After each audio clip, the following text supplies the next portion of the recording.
You are Locked On Ole Miss, your daily podcast on the Ole Miss Rebels. Part of the Locked On Podcast Network, your team every day.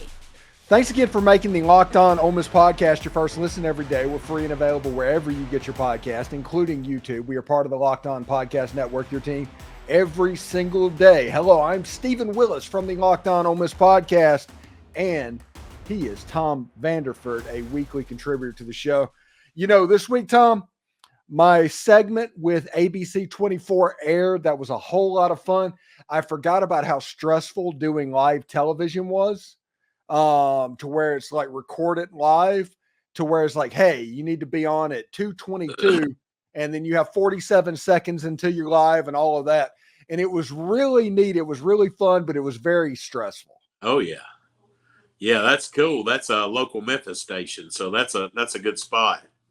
Yeah, it's basically the station that's the home of the SEC and the home of Ole Miss, essentially.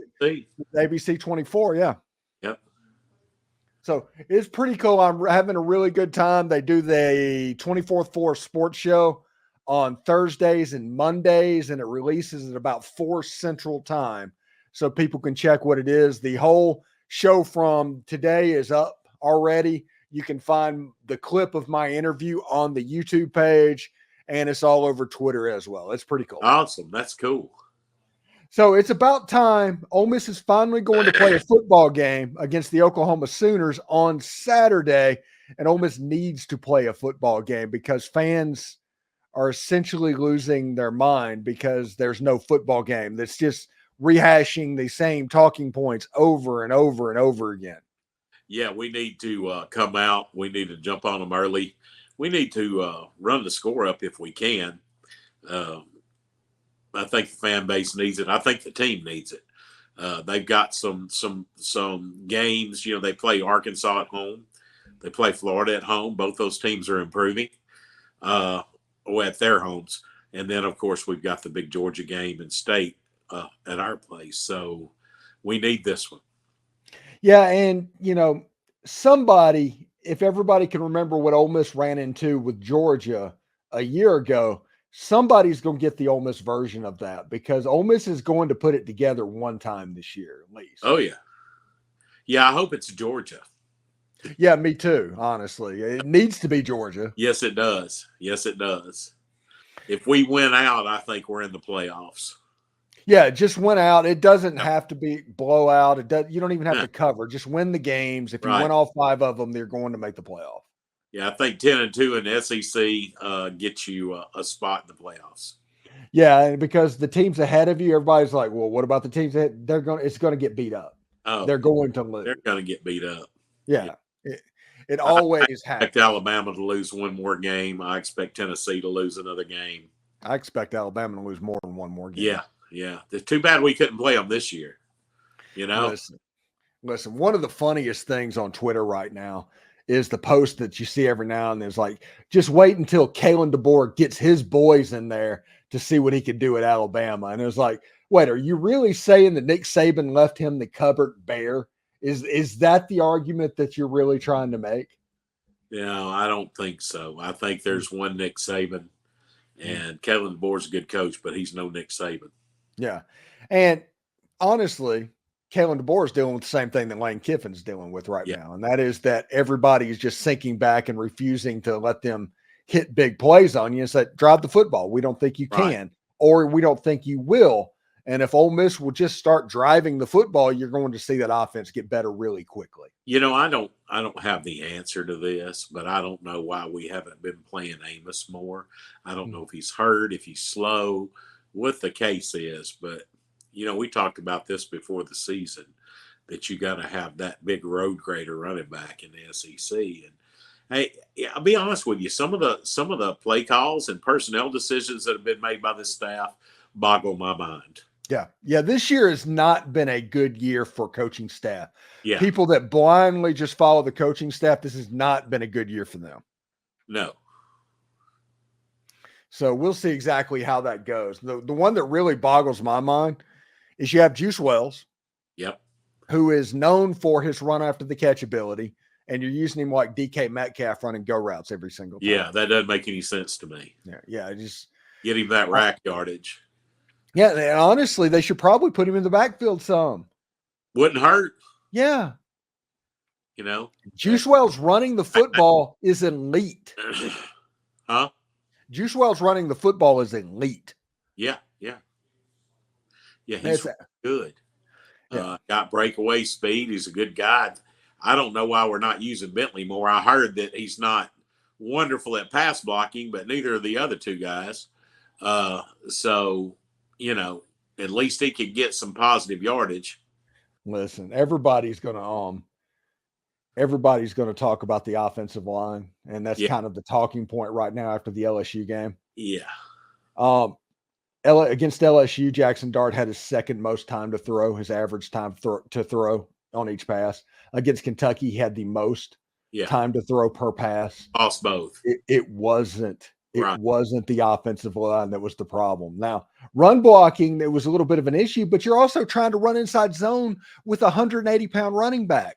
Putting Dexter McCluster back that's problematic. I agree. It's absolutely nuts. Anyway, whenever we come back, we are going to talk about how this is the real true game and everybody should be having fun, and we'll continue to talk about Ole Miss football. Stick around for that. Sports fans, if you haven't tried Prize Picks, now is the time. Prize Picks is the best way to get real money from over 30 states, including California, Florida, Georgia, and Texas. It's fast, easy, and fun, and you'll have your picks locked in within 60 seconds. Right now, you can win up to 100 times your money by nailing just 4 correct picks. And don't worry if one of your picks don't hit. You can still use that thanks to Flex Play to cash out and double your money. What makes Prize Picks even better is their injury insurance policy. If one of your players has to leave in the first half and does not return, your lineup stays live. No more ruined picks because of unexpected injuries. Sign up today at Prize Picks and use the code LOCKEDONCollege to get $50 instantly when you play just $5. That's right. You don't even need to win to receive the $50 bonus. It's guaranteed. So what are you waiting for? Run your game on Prize Picks and turn your sports knowledge into real cash today. Have you ever heard of the South's favorite pickle? I'm talking about Stewart's Cajun Dill Pickles. If you think you don't like pickles, that's probably because you haven't tried these. These pickles are very fresh and so crunchy with all the right amount of Cajun kick to keep you coming back for more. They're not just delicious. They're also hand-milled by a family-owned company on the Gulf Coast of Mississippi. So every bite is packed with the authentic Southern flavor. But Stewart's doesn't stop at just pickles. They've got pickled green beans, okra, carrots, and asparagus too. Perfect for spicing up your snack game. You can find all these amazing products at Rouse's, Sullivan's Corner Market in Hattiesburg, and even some Winn-Dixies along the Gulf Coast. Or if you prefer shopping online, head to thepickledstore.com. Make sure to give them a like and follow on Facebook and Instagram. When you shop local and try these pickles, I guarantee you will not be disappointed. Stewart's Cajun Dill Pickles, the South's favorite pickle. Hey, NFL fans, you can start the season off with a big return on FanDuel. It's America's #1 sports book. America's favorite. Ole Miss is favored by 20.5 points against Oklahoma, despite the over-under being at just 48.5 right now. That's like a 34-14 game or a 35-14 Ole Miss type of game, and honestly, that makes a little bit of sense. So when you get that hunch in the middle of the game, you can check out the latest stats, view the play-by-play, and so much more on the same page where you place your bets. You'll get started with $200 in bonus bets guaranteed when you place your first $5 bet. That's FanDuel.com. All right, Tom, this is a real tree game, and as we record this, they haven't actually announced the actual full uniform, how it's going to look. But I think the helmet has a chance to look really good. And honestly, in the sun in that 11 o'clock hour, it's going to look like, if everybody remembers the matte camouflage helmet that was done like 10 years ago, I think the helmet has a chance to look like that once the sun's on it and all of that. Yeah, I think that's going to be a neat look. Yeah, it is. It's really cool. And I don't know which jersey that I want to see them wear with that. I want to see the red or, I'm fickle like that. Yeah, the red or the powder blue, I think, would look good. I think the powder blue, it has a chance with the navy and the powder kind of being in vogue right now. Yeah. I think there's a good chance that we see that. But all in all, it should be a fun game. Lots going for Ole Miss in this game.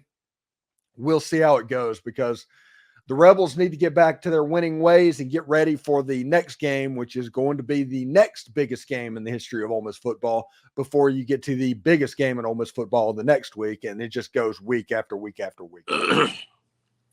Yeah, if it was me, and I know I'm just giving the fan perspective and my perspective, but if it was me, I would rest Trey Harris this week. I don't think we're going to need him. I think we have the guns to do well on offense against them. I think they're mismatched. They have Big 12 speed, and they're finding out that's not good enough in the SEC. And they've got an unsure quarterback. He got pulled for a true freshman. I know they're gonna. I know that they're gonna make the offense a lot easier. I know that Joe John Finley's going to be the interim, and he's got a past with us and with Lane, even though it was just the first year. But I'm really looking forward to the bounce back. All the players are like, we got each other's backs. Everything's cool. I follow Jared Ivey. He's like, hey, we're in this together. Ain't nobody stopped, this, that, and the other. Shout out to Miss Ivy, by the way. And I think we've got enough leaders, especially on defense, that we're going to do a good job Saturday, tomorrow. Yeah. My concern is that they're front runners, and there will be front runners for the remainder of the season. They'll be all right as long as things are going well. Right. As soon as things turn, it might turn pretty quickly. I They'll agree. be quick to let go of the rope. I agree. And that excuse me, I got an old nasty cold. But yeah, that's a legitimate concern for everybody out there, I'm sure. Yeah. We've got to see what they're made of. I want to see Jackson Dart go across the middle again. I want to see him find his tight end again. I think that scheme, and I don't understand Charlie Weiss at all, or Kevin Smith for that matter, but that's another story. We've got to get back to the Ole Miss we know, the Ole Miss that played Penn State last year. We've got more horses than we did last year. We need to make it happen. Yeah, it's almost, and like I said, Trey Harris is probably the best wide receiver in all of college football this year. But I think Ole Miss is kind of taking the cheese a little bit in the trap of just overfeeding Trey Harris. Yeah. And Trey Harris him not being able to play against Oklahoma might be a good thing in totality for the offense because it's going to force them to actually game plan to the other players. And then when Trey Harris comes back for the Georgia game, because it's going to be important to have Trey Harris in that game, you kind of put it all together again. Exactly. And where the heck's Aiden Williams? I mean, did he steal somebody's homework? What's going on with him? Yeah, seriously. I don't get it. Yeah, all I know is the one thing that I want to see is for real is Lane Kiffin to take care of that defense. Yeah. That defense is the best part of the team right now. Yes. And that defense needs to be taken care of, even at the expense of his offense. I agree. So we'll see exactly how that goes. Anyway, thank you for making the Locked On Ole Miss podcast your first listen every day. We're free and available wherever you get your podcast, including YouTube. We are part of the Locked On Podcast Network, your team every single day. Tom Vanderford joining the show this week like he does every week. Tom, what do you got going on this weekend? Oh, dude, if this don't get better, I'm going to rest. You probably earned it, definitely. Yes, sir. So anyway, take care, and thank you very much for coming on the show, bud. Hey, no problem, man. Hotty toddy. Hotty toddy.